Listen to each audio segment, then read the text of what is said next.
Matukio ya kutoweka kwa ghafla. Habari za sasa.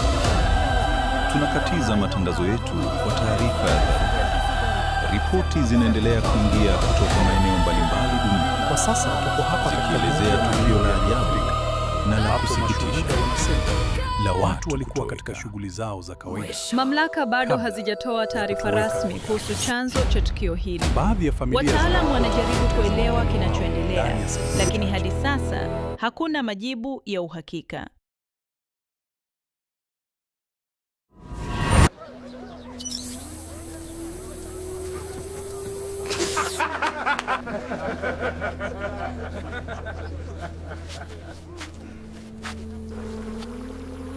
Nimeshindwa kuvumilia, nimepokea alama. Nipo tayari kulipa gharama. Asiye na alama yetu atoke nje.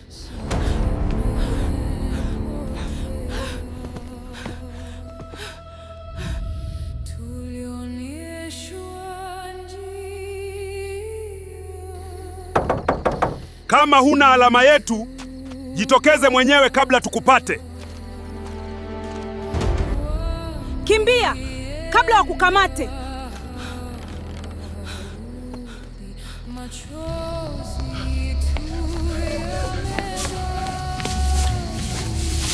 Neni alikimbizwa sana na polisi mpaka walipomkamata makaburini.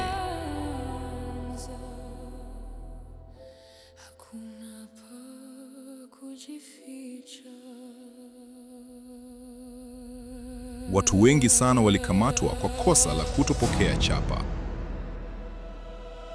Kwa nini usikubali tu upokee chapa? Tukuruhusu urudi nyumbani le?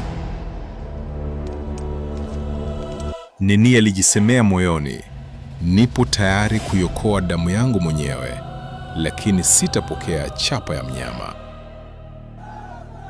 Kila mtu apange mstari na aoneshe chapa yake.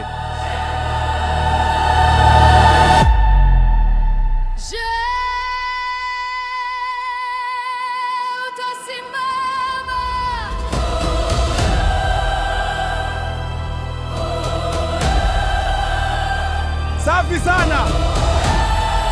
Wanajikuta wanashindana na serikali.